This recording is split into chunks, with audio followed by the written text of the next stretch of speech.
Let's go. You're listening to Making Data Simple, where we make the world of data effortless, relevant, and yes, even fun. Hey, podcast listeners, Al Martin here. Welcome. Though I am traveling, so hopefully the audio is going to be great today and you don't hear too many background noises. Today, I'm with Nixon Cheaz, and Nixon is the engineering lead at the Experience Engine here at IBM. We'll walk through it. So if you don't know what that is, nor do I, we're gonna find out. He is dedicated to improving the client experience from a marketing perspective. He has expertise in several areas of technology, such as site, web search, web development, cloud architecture, and DevOps.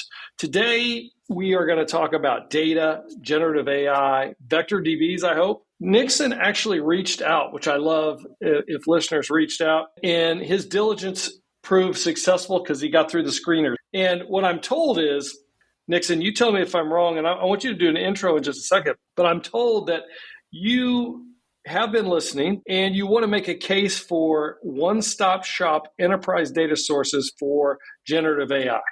Let me pause there. Is anything I said inaccurate? No, it is right. This is something that we have been working on in my company for quite a while. And this is something that's very near and dear to my heart. It stems from my involvement with enterprise search, data, and the explosion of generative AI that we have seen happening within our company that started late 2022. This is a concept that I want to bring up and make people more aware of, like, why are we doing this? Fantastic. And so do you listen to the podcast regularly? I listen. I love it all. I must say it is a fun podcast and it's informative. So it's in the area that I'm interested in. We talk about data and everybody wants to make things simpler. I have to ask, look, I'm not looking for accolades necessarily, but they always feel good. But look, thank you for listening. First of all, how did you find us? My coworker, my colleague, Suj Parepa, she told me, hey, you're working on this enterprise content data source, and I think it'll be a good thing if you reach out to Al and ask him if this is something that you could bring up in the podcast. So that's what I did. I reached out, we talked, and that's why we're here. Let me back up and ask you to introduce yourself. I know you're an IBMer, you're a data scientist, and you're working with the enterprise content data team here at IBM. But please describe your experience, where you sit today. Say a few words about what it means to be engineering lead at the Experience Engine. I'm a member of the marketing organization at IBM. I joined in 2022, and we're very focused on search. That's the team that I lead is enterprise search. So I have been at this role for a long time. So that's where my recent expertise is. I deal a lot with data aggregation, content, and API, and we're trying to make the content more available. There's one thing that I tell people: if you have content that's not easily discoverable, it may as well not exist, because there's a SEO content in enterprise, and unless people can discover that content, it just gets lost in the shuffle. There's too much out there, and my role in the search team is to lead for improvement and make discovery of content and data easier. Makes sense. And what's your background? What's your history? I'm an electrical engineer by trade. So I graduated from Boston University actually a long time ago with a degree in electrical engineering. But I started at Lotus Development back in the day before the IBM acquisition. So we're talking 1995 when that happened. And I left IBM and I came back in 2006, and I've been here ever since in Raleigh, North Carolina. Yes, we're both electrical engineers. And yes, that was both a long time ago for both of us. I hear about the search and your focus on search here within IBM. I got to ask you this to start. IBM does a lot of great things: data, AI, automation, security, power, storage, Z, sustainability, partners. I could go on and on. Google does search. Why wouldn't we just use Google search? Yeah, so the platform is not the secret sauce for search, I would say. So that's one thing that our team, before I joined, actually had done repeatedly was thinking that the platform for search, the underlying engine, was the thing that made or break discovery. But that's not really it, right? We had a period here at IBM where we did 4 different migrations within 5 years, and that proved not to be fruitful. So the technology is one thing, right? You have to have adequate technology to do search. But I'll tell you this: we did have Google Site Search at one point, and we migrated off of it because we were not getting the results that we wanted. So since I joined, we have made a lot of progress. Click-through rate is the measure that we use in order to understand how well search is working, and we have made a lot of progress. There was the click-through rate was pretty low just 5 years ago. I'm not going to name the number, but right now we brought it up all the way to in the high 60s, low 70s sometimes daily in terms of click-through rate, which is a pretty good number. What is, for those listening, what is the click-through rate? What does it represent? So click-through rate is crucial when you're measuring the success of search. Somebody enters a keyword, makes a search, and they get presented with results. The numerator is how many clicks you are making on the results, and the denominator will be the number of searches. So the more searches you make and the less clicks you effect on the results, the lower is going to be your click-through rate. So Big Brother is watching them. That's what you're saying. So you know how many? Metrics. Yes. Yeah.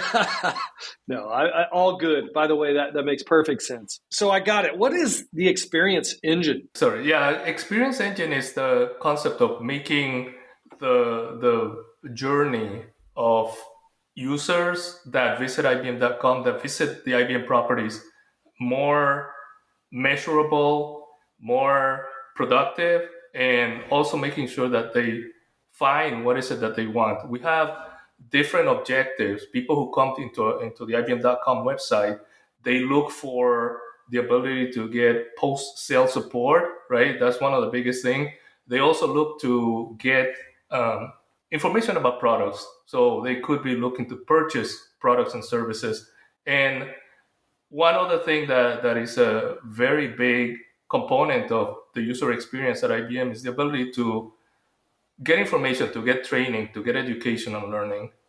So there's a lot of components to this that you can imagine, right? We have to have the content on the website. We have to have the ability to discover that content, and we have to have the ability to merchandise our products offerings, and also the ability to measure that and apply analytics to it so that we can make the most those analytics. I use IBM.com. I have to say it's pretty great. And to your point, it is getting like better and better. So there's something you guys are doing right. As the listeners are listening in, look, it's an enterprise site. It has everything from strategy to how to locate peers to stock price, everything else that goes along with it. And you can search for any and all content within IBM. Look, it is pretty great. I don't want to talk it up too much, but let's talk about really why we're here. Let's start with outlining the elements of a good enterprise search engine, what you're doing, Nixon, with the intersection of AI. Just give us the lay of the land. And then what I would like to do is jump into like the data source element that you're so passionate about.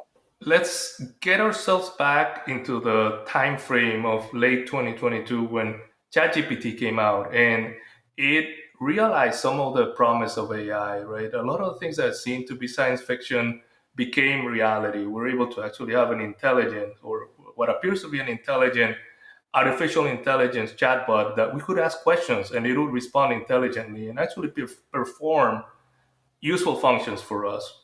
And that kickstarted a whole lot of activity, not only within the industry, but also within the company itself. And one natural role of search, enterprise search, is that it is a de facto aggregator of all the public content within the company. So what we were finding was that a lot of different teams were coming to us and asking, hey, we want to have support information. You guys have that. Can you provide it to us, right? People were actually crawling the website to get that information. So there's a lot of people creating vector databases in order to create their own chatbots, right? There was a lot of experimentation at the time. And I'm talking about the first half of 2023, right? There was a lot of experimentation. We, as a company, we released our own generative AI offering with Watson X. And all that activity turned into a proliferation of different infrastructures, right? You can imagine a lot of people creating their own vector databases, and with that comes a lot of inefficiency. So we ended up having a more strategic vision of it. What we wanted to do was to serve as um, the source of content to serve these generative AI use cases. So our first attempt was to expose the API in a way that was consumable in the AI workspace. So we created a LangChain plugin. So LangChain is a framework that has a lot of mindshare within AI. It's exploded onto the scene. So we created a compatible plugin for that would tap into our search API. So that was our first attempt, but it wasn't really successful. What people did want was a vector database. So the reason they want the vector database is because it aligns more closely with the generative AI upstream data use case, which is you want to be able to ask questions and get the relevant answers in a way that is context aware and also is semantic. And our API is keyword based. It's a lexical search, so it doesn't provide as good a functionality as vector search would do. So that was something that we're running into. We provided a very capable API, but it didn't really fit the use case for generative AI. So hold on. Let's pause for a second because I want to hit these and make sure that we get a good understanding of all the different elements here. But here's what I heard you say. With the inception of foundational models with the transformer, gave rise to unsupervised learning, unlike ever before, which produced generative AI in terms of getting us where we are today, which changes the game certainly on search. I want to get to the vector database, but let's first just talk about the data source fundamentally. As you're reaching out to me, you had said, hey, look, I'd like to outline a live use case that really surrounds generative AI in the form of search already happening at IBM. So that's what we're here to do, is kind of describe what we've done. And it's like a use case internal. We're customer number one here. Let's talk about the data source. We've got a lot of data. Did we first simply grab the different data sources? How did we do that? Why did we build it? Is it separate from, is it like a data warehouse? Is it a data lake? Tell me more about the data estate first. Right. The data itself, since we're talking about this enterprise search infrastructure, is aggregated content from IBM.com that goes into a search index. So we're not talking a structured data set or a structured set of databases, but an index, a search index that has unstructured data in it. So like I mentioned, right, we are the de facto content source aggregator. Because of our role, we have to crawl content. We have to get content pushed to us, and we have to be able to serve it through an API. So our index, the enterprise search index, does have all the relevant public content of the corporate site. Did we leave the data where it resides today, or did you aggregate the data in like a lakehouse or a data warehouse? So we left the data where it is today. It's in the enterprise search index, but we also created a vector database. So it is replicated in two places. We have it in keyword search, lexical search index, but we also have it in a vector database. And the enterprise content data source, and we can call it the ECDS, we have that as a vector database. That's the offering that we're giving for generative AI because it fits better for the generative AI use cases. Okay, let me back up once again. I always got to restate to make sure I understand it. Yep. And I think this is an important concept because I think many of our clients, by example, are still moving data. What I heard you say, and correct me if I'm wrong, is for the most part, we've let or allowed the data to remain where it is today. We just have an index by which we're able to retrieve or have a pathway to those data sources, wherever they may reside.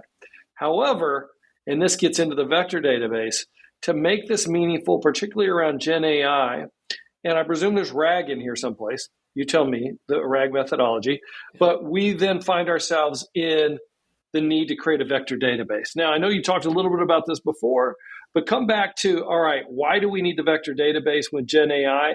How does that work? And what happens if we don't have it? Right. So one of the use cases of GenAI is the chatbot. That is one use case that uses natural language in order to perform queries. So you talk to the system as if you were a human using natural language, and that is fundamentally different from how you do a search on existing lexical search systems where you type in keywords. So you train to work that way, but it's not a natural way to interact with the system, right? We adapt to the search system. We turn our thoughts, our requests into keywords because we know that's the way to get the results that we want. In Gen AI, we have chatbots, and those chatbots they encourage you. You're supposed to be talking to them in natural language. So there's an element of semantic natural language that is naturally inherent of vector databases, right? Underlying technology for a vector database is you take text and then you convert it into very high dimensional vectors and you store them into a database, and the searching is different from what's being done with the keyword search because now we're talking about making similarity search, and that technically allows you to get a lot of advantages in terms of natural language retrieval. A similarity search using vectors allows you to get inherent context and semantic meaning from the corpus that you're indexing. So you have probably heard the analogy that they use for vectors, right? When you use a vector system that turns text into vector embeddings, you inherently put in concepts that are encoded into the content, but they're not explicitly said. And the biggest example, one example that I've seen a lot is the one where they have a king, queen, and man and woman. So for lexical search, those are completely different concepts, right? A king and a queen and a man and a woman, they're four different words. They have no relationship to each other.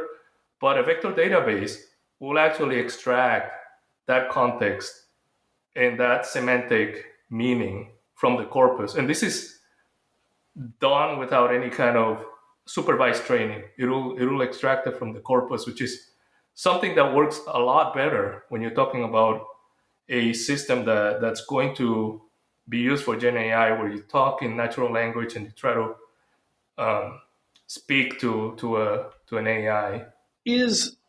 Again, I always back up. Is the original data, is it structured or unstructured that's indexed today? It's completely unstructured. So the data is in the form of web pages, right?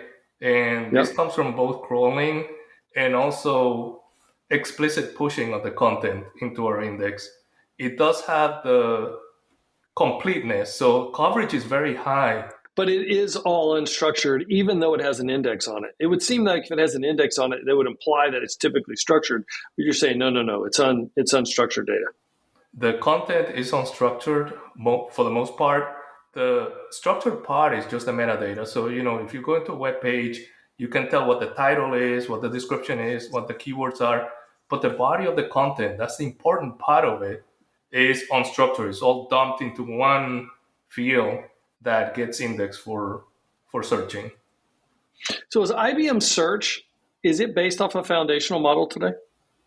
It is not quite there yet. We're implementing generative search, and this is something that you're going to be seeing coming up real soon, actually. So I'm happy about that. But what we're trying to do is using a curated approach to this, right? We're using our AI models in order to generate answers to the most common questions, and then they get curated. So, but we serve them out. So when a question comes out and is similar to the questions that were asked before, we link that to an answer using the vector database, and then we present them out. So it's a dual experience for the users. They get the generative answer similar to the GSE from Google, but they also get the search results. What do you mean by generative answer? Explain that if you would. So Google has this new feature. It came out in beta. I don't know if it has been released, but I do have it because I signed up for it. It allows you to type in something into the Google search, and it'll generate an answer for you. Like if you Right. were in ChatGPT, It finishes your sentence, essentially, assuming that it knows what you're going to say via a statistical analysis on previous searches. Right, and I suspect some of it is curated as well. It doesn't do all of it, but I don't have a Right. visibility into the inner workings of it. But yeah, that's basically what it does, and we're trying to replicate that behavior into our search. Is IBM Search, will it be predicated on a foundational model at some point? It's hard to say. I have to say there's some challenges in terms of cost. The generative AI is expensive, right? There's also the challenge of giving answers that are coming out of an AI that you don't control. So, and by that Hallucinations, essentially, you mean? It's hallucinations, but it's also the fact that there could be ethical problems. So you could have the AI answer something factually, right? That's not hallucinated, but it's not ethically the best answer that you could give. So it is something that will happen in the future. So what would happen if you didn't use a vector database? Just to really reiterate the importance of the vector database. So I always like to invert the discussions. So we did that. Initially, we actually went out with a length chain wrapper that replicated the functionality of the Google SERP API, which is purely a lexical search. And that has its utility. One limitation that we ran into pretty quickly was that if somebody asked a question to this length chain wrapper that we produced, it would not get a good hit rate. Whenever people ask the question, it'll be expecting keywords. And part of the question, the lexical parts of the question, like how do I, how can I, which are natural questions, if they're not in the content, the keyword match will not find it, right? Or it'll give a lower relevance. So it wasn't really successful at that. We did come out with other techniques in order to improve it. So if we didn't go to the vector database, what's the gap? What are we missing? The gap is that anything that's semantic will be at a severe disadvantage against vector. When you're asking a question, let's take, for example, I say, how do I install DB2, right? The vector database would do a pretty good job at getting you the content that will allow you to install it. Like, how do I buy it? How do I choose the right platform for this? So due to the context awareness and the due to the context awareness and the semantic nature of this, it does a pretty good job. Vector does a pretty good job. Keyword search is not as good because keyword search is keyword matching. And we're talking about if you have 5 words in your sentence, right? You have to match as many of these words as possible, whether it's really relevant or not. And when you're asking a question as opposed to just typing in keywords, a lot of these question components, like how can I, how do I, they may not show up in the content and not make a good match. Let's come back to what brought you here. Yep. You were very passionate about actually what we call it is, or what you call it is, the IBM Public Content Database. Why are you so passionate about this, and why did you want to talk to the community? I mean, what kind of wrapping up what we've discussed or summarizing, why is it so critical to you in the business, and what do you want the listeners? Data is the fuel for AI. There's a lot of use cases. We talked about RAG. There are other ones, right? Summarization. We have copy generation, compliance analysis. Data is essential to this. And having a data source that's complete, has good coverage, and also that's up to date, and that it is consistent throughout all the use cases within the company. It is important. Now, the awareness that I want to bring is the fact that a lot of companies have keyword search. So they have investment in site search, enterprise search that has been going on for years. And this is a very natural aggregator of content.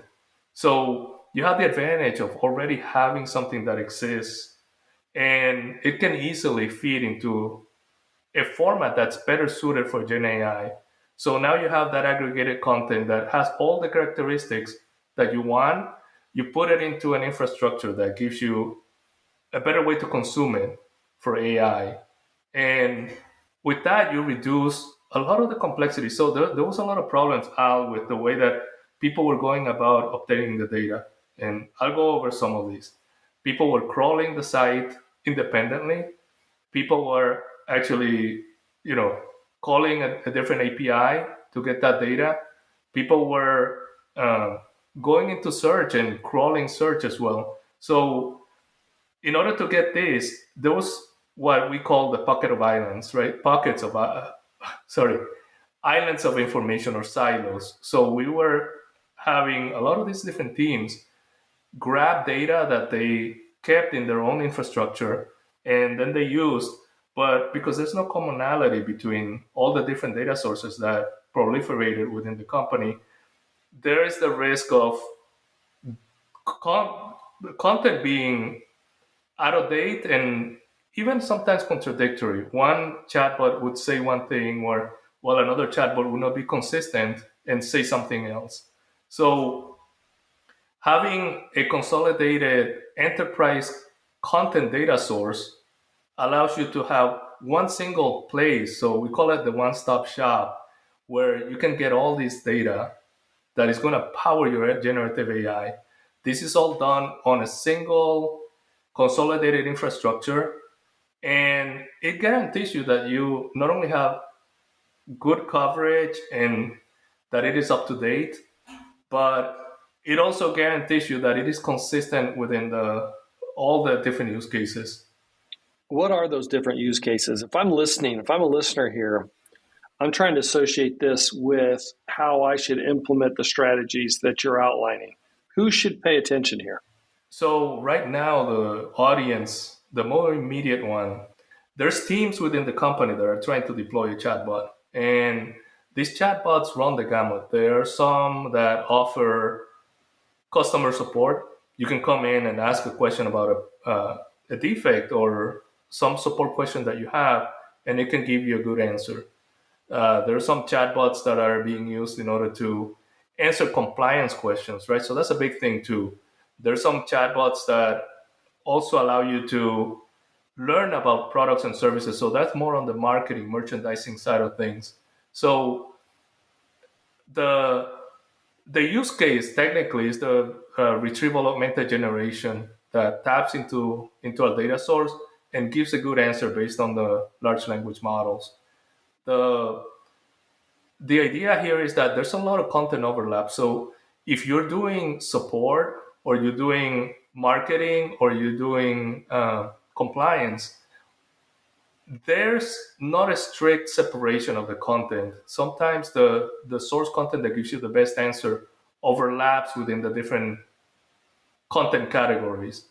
So having that, we can say that if you want the answers of the different chatbots within the company to be consistent, it is best to have a what we call a source of truth, right? You can consider that as a source of truth of upstream data, a source of truth vector database for your different chatbots. What IBM technologies are we using in this? So we're using Watson X, right? This is our model, and it does a pretty good job with the use cases that we have. We're using Watson X, sorry to interrupt, but Watson X being the AI platform for those listening that IBM develops. Right. So we also use Milvus, and we have standardized around the LangChain platform. So LangChain, as I mentioned, right, it has a really good mindshare within developers. This is hosted on IBM Cloud, right? So we have an internal version of the IBM Cloud, but it's the same technology, right? And it is hosted there with GPU. I got a question back to, so here's the way I understand it. You've described to me a public content database. On one side, you got all the content that we have, documentation, support, legacy information, corporate site information, etc. Then in the content database, you've got the web crawler, you've got REST API push.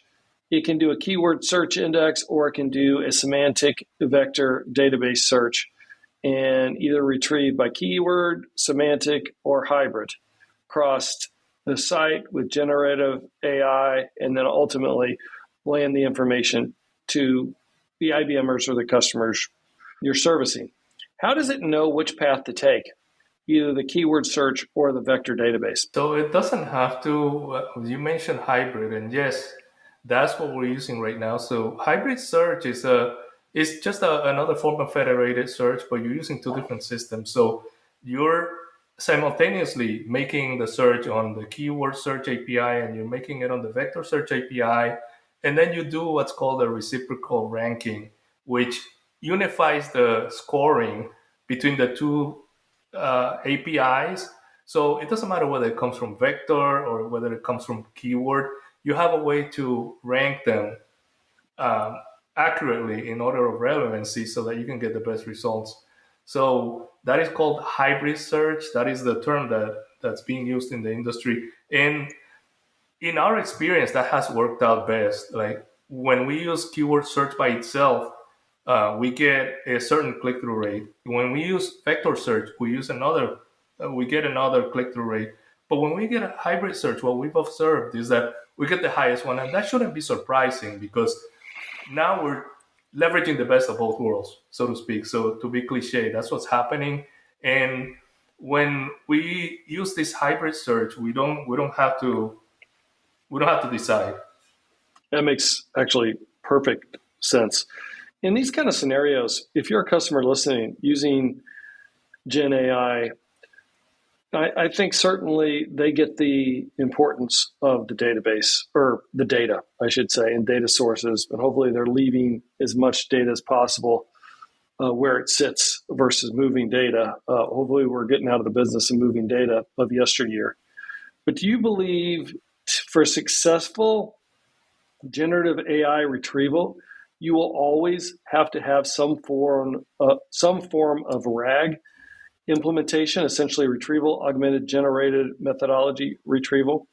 Well, we will need that until we get to the point where the context window of the large language models blows up into the tens of millions. Like one of the biggest limitations of large language models when they originally came out was that the context window was so small. So we're talking about 4,096 tokens. That limitation is what makes RAG, the retrieval augmented generation approach, so capable, because now you don't have to worry about that, right? You leave the retrieval in the hands of... Let me jump in if I could. Yeah. This is the Making Data Simple podcast. Could you explain, take one more peel of the onion there and talk about the importance of that context window and the tokens you mentioned so people fully understand it? Right. So think about retrieval augmented generation as a workaround for the fact that the large language model only has so much space that it can handle information. So it is unreasonable to take a database that has millions of records, feed it into a prompt, and ask it, okay, tell me what are the highest values for the revenue in this database, for example, right? If it had enough tokens to fit the entire database, it could do that. There'll be no need for RAG. So RAG is just an ingenious way to leverage the power of a vector database in order for you to get around this limitation. So what I was saying is that we will have to do RAG for as long as we don't have the ability to get extremely large context windows. And I think we're getting there, right? I mentioned that now we're talking about millions of tokens. So what happens when we get to billions of tokens? Do you still need to do RAG? Probably not, because you can actually take all that information and feed it into the prompt, right? And just ask questions based on that. So that's just my naive view of the future, right? I know that we're going to get more. I know that we're going to get more extended token window sizes, billions of tokens eventually. And at that point, we will not need RAG, or technically, we will not. For those listening, tokens being, you should research this, but it's the building block of language models, meaning it's like a word being broken down into meaningful units is the best way I could explain it. And what you're saying, Nixon, is the more context window, the more tokens you can use, the less you will be required to use another retrieval method like RAG, like retrieval augmented generation, to go to an external database or databases or database repository to bring the information in. Yes, and like I said, this is theoretical. We may never get to the point where we can take an entire database and fit it into the context window, right? Because we've got this two things happening at the same time. We're trying to reduce the data size of the window for cost and for all kinds of different reasons. Just the size of everybody's data is going through the roof. I mean, and that'll never stop. It just continues to increase. So it would seem very difficult for both things to be true. I'll take it back then. I'll say RAG will always. Well, I don't mean to try to convince you otherwise. But keep going. RAG will always have a place. RAG plays best with vector databases. So doing similarity search is a natural fit for RAG. So it's a little bit of a marriage made in heaven. Like when I started looking into vector databases, and I have to admit, it really wasn't something that I was really interested in the past. I knew that it could be used for semantic searching, but the technology platform that we're using didn't really support it at the time. So, but when I started really looking into the capability, like what's the underlying technical implementation, I was a bit blown away, I have to say. It blows my mind a little bit how ingenious people have to be in order to develop technology that is completely game-changing. It's completely different than anything that has been done before. We're using the concept of embeddings, just mathematical representations of text, and turning it into something that actually can get information and understanding of the data. Here's my point of view. My point of view is, look, this space is changing so fast. I could have a different answer tomorrow. But today, I think the beauty of all generative AI, particularly to prevent hallucinations, particularly for the enterprise to get the right answers, accurate answers, in order to make it all successful today, I think RAG has a huge part to play. Fine-tuning, retrieval augmented generation, and leveraging your data to give the right answers. And I think, above all, one of my biggest concerns that I state all the time, too much so, is fake news and as part of those hallucinations. And what RAG can do is help eliminate those hallucinations by using your data to verify the other data sources. You know what I mean? So in other words, You've got, as a customer, you have your data, and that is the source of truth. It can still use larger areas of information and even larger language models, foundational models, etc. But you've got your data to separate fact from fiction so that you can prevent hallucinations. To me, and today for an enterprise, it's a requirement. I don't see how you get out of it. Yeah, and that underscores the importance of having the enterprise content data source, because retrieval becomes key in a RAG use case, and retrieval is key, but it is almost mandatory to have that retrieval be based on vector similarity. So with that understanding, having a common data source that everybody can use becomes more significant. As I conclude, two questions for you. Yeah. One is, what do you do for fun? I have kids, right? So that it's kind of cliche, but that's what I do for fun. I am I'm a Linux freak, so this is gonna sound very embarrassing, but I do home labs, and I realize that this is the geekiest thing and the nerdiest thing that I can mention, but I over-engineer my home networking setup with custom hardware.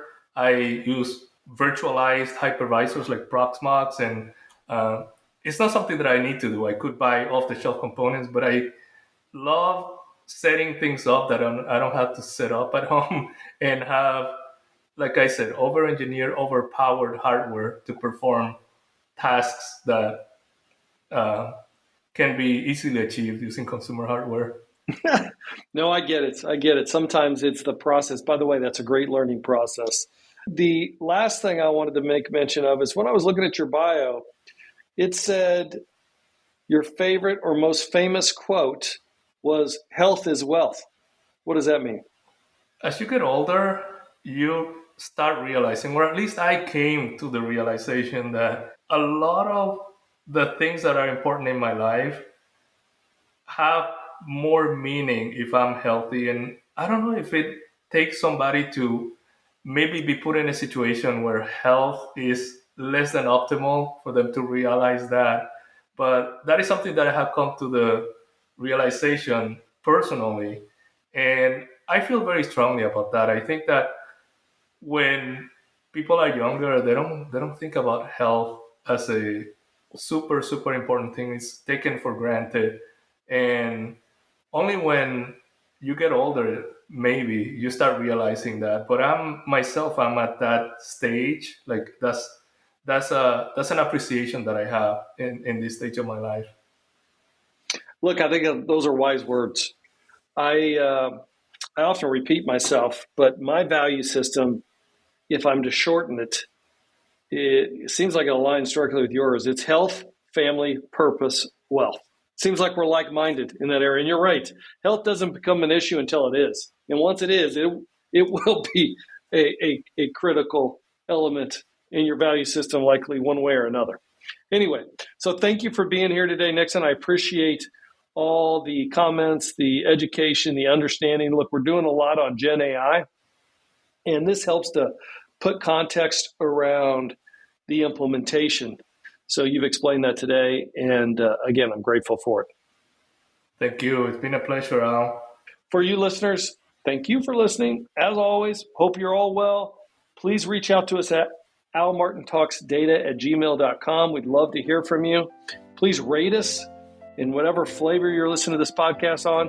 And until next time, I will see you on the podcast. Thank you so much. Bye-bye.